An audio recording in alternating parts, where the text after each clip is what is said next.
कुछ सेकंड्स के लिए ये सिचुएशन इमेजिन करो।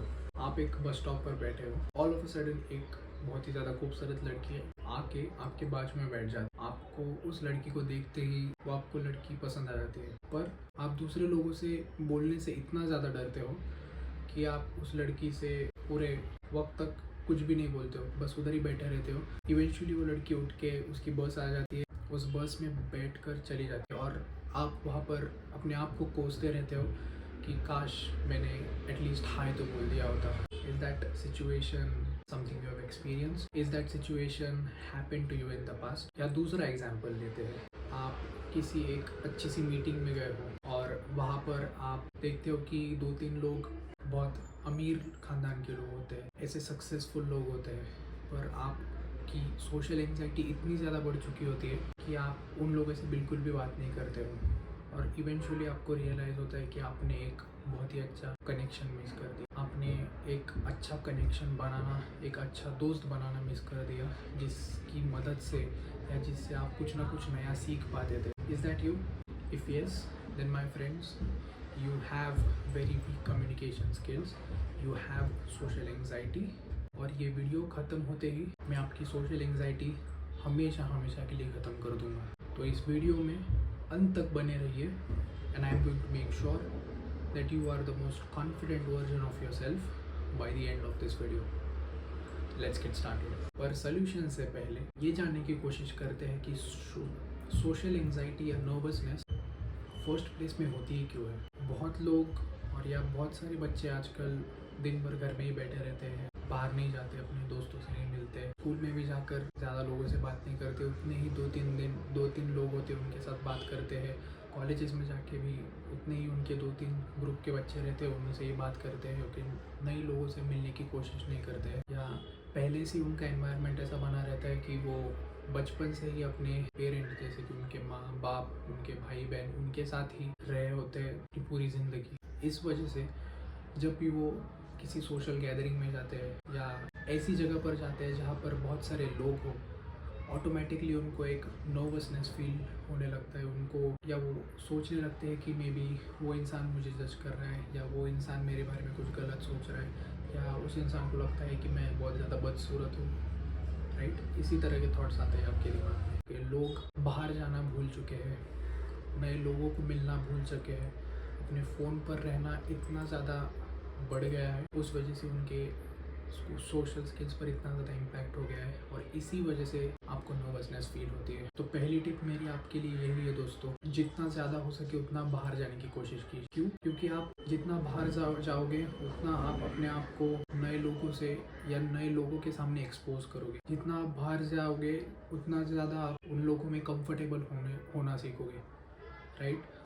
लास्ट वीडियो में भी मैंने कहा था कि if you have nothing to do inside then do the same thing by going. Right? मैंने कहा था कि अगर आप घर में कुछ नहीं कर रहे हो उससे अच्छा बाहर जाके कुछ मत करो। क्यों? क्योंकि आप दिन भर फ़ोन पर बैठ के सिर्फ स्क्रॉलिंग ही करते रहोगे। इंस्टेड अगर आप बाहर जाओगे तो आप एटलीस्ट कंफर्टेबल हो जाओगे लोगों को आपके आजू बाजू में होने में। लोग सिंपली बस एक इंसान आपके साइड में आकर बैठ भी जाता है ना, तो लोगों को डर लगने लगता है, लोगों से एंग्शियस फील होने लगते हैं। उस इंसान ने अब तक आपसे बात भी नहीं की, उस इंसान ने अब तक आपकी तरफ देखा भी नहीं है, फिर भी लोग डरने लगते हैं, कॉन्शियस होने लगते हैं, नर्वस होने लगते हैं। इसलिए ज़्यादा से ज़्यादा बाहर जाने की कोशिश कीजिए और लोगों के बीच में रहने की कोशिश कीजिए। भले ही आप फर्स्ट स्टेप के लिए उनके साथ बात मत करो, दैट्स नॉट अ प्रॉब्लम, पर एटलीस्ट बाहर जाओ और अपने आप को कंफर्टेबल करो लोगों के बीच में। वो जगह कुछ भी हो सकती है। मे बी आप स्कूल जाते हो तो स्कूल में जाके नए लोगों के साथ बैठना शुरू कर दो, या मे बी आप जिम जाते हो तो जिम में ऐसे वक्त जाओ जहाँ पर जिस वक्त पर बहुत सारे लोग आते हो, शाम का वक्त हो या सुबह का वक्त हो, कि दोपहर के वक्त मत जाओ क्योंकि उस वक्त जिम यूजुअली खाली रहती है। या किसी स्पोर्ट्स टीम को ज्वाइन करो या स्पोर्ट्स क्लब को ज्वाइन करो जहाँ पर लाइक माइंडेड पीपल आपको मिलेंगे और उनके साथ इंटरेक्ट करना बहुत ज़्यादा आसान हो जाएगा आपको। यही रहेगी मेरी टिप 1, ज़्यादा से ज़्यादा बाहर जाओ और ऐसी जगहों पर जाओ जहाँ पर आपको बहुत ज़्यादा लोग मिलेंगे। टिप नंबर 2, कम्युनिकेशन स्किल्स अच्छा होना इसका मतलब ये नहीं है कि सिर्फ आप बात करते जाओगे।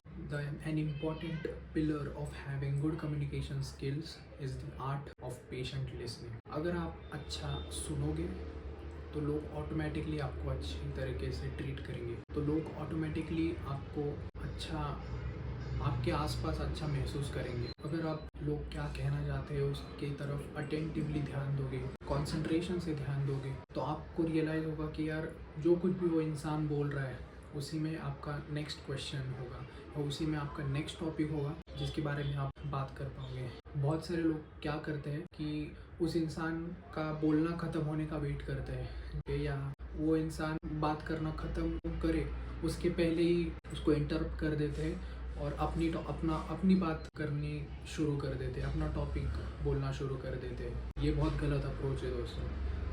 इंस्टेड आपने क्या करना चाहिए, जैसा कि मैंने कहा, सामने का इंसान क्या कहना चाह रहा है उसको एकदम कंसंट्रेशन से सुनो और उसी में से एक आध शब्द निकाल के, एक आध टॉपिक निकाल के उस पर एक्सपांड करो। ओके, इवेंचुअली आपको ज़्यादा बोलने की ज़रूरत भी नहीं पड़ेगी, अच्छे से सुनोगे भी और वो इंसान आपको पसंद भी करने लगेगा। So the second tip for this video is going to be learn the art of attentive listening. Okay, सुनने की कोशिश करो, सुनना इम्प्रूव करो। थर्ड टिप जो आपकी सोशल स्किल्स या कम्युनिकेशन स्किल्स को बहुत ज़्यादा इम्प्रूव करेगा वो है having good body language. Okay, body language एक ऐसी चीज़ है दोस्तों जिससे आपका ऑलमोस्ट 50% कम्युनिकेशन स्किल इम्प्रूव होता है। इसलिए मैं आपको 2 से 3 टिप्स दूंगा जिससे आपकी बॉडी लैंग्वेज इम्प्रूव होगी। तो फर्स्ट टिप इज़ आपको सीधा खड़े रहना है। ओके, ज़्यादा झुकना नहीं है या आपके आर्म्स को क्रॉस नहीं करे रहना है हमेशा। Okay, straight, shoulders back, stand up straight. Second tip आपके लिए है कि आपको एक स्ट्राई और आई कांटेक्ट मेंटेन रखना है एटलीस्ट 60 to 70% ऑफ द क्योंकि having strong eye contact is a sign that you are confident in yourself. आप आपके खुद के ऊपर भरोसा करते हो और आप किसी से डरते नहीं हो। मैं जब भी किसी इंसान से या बहुत सारे लोगों से बात करता हूँ, मैं ये देखता हूँ कि वो आई कांटेक्ट रखते ही नहीं है, मेरी तरफ देखते ही नहीं है। वो इधर इस तरफ देखेंगे, उस तरफ देखेंगे, नीचे देखेंगे या अपने हाथ की तरफ देखेंगे।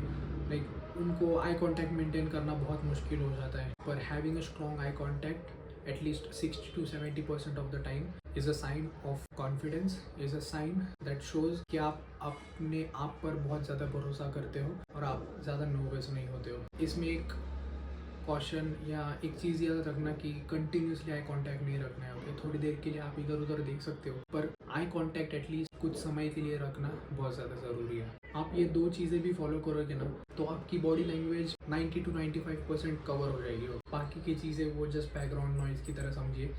The most important is standing up straight, okay, not slouching, not crossing your arms for no reason and maintaining 60 to 70% of eye contact. बस ये 2 चीज़ें कीजिए और आपका बॉडी लैंग्वेज बहुत ज़्यादा इम्प्रूव हो जाएगा। फोर्थ टिप आपके लिए है कि आप अपने कम्युनिकेशन को एक स्किल की तरह ट्रीट करो, ना कि एक ट्रॉफी की तरह। I will give you an example. जब भी आप सबसे पहली बार साइकिल चलाना सीखे थे, क्या आप पहली बार में आपको साइकिल चलानी आई थी?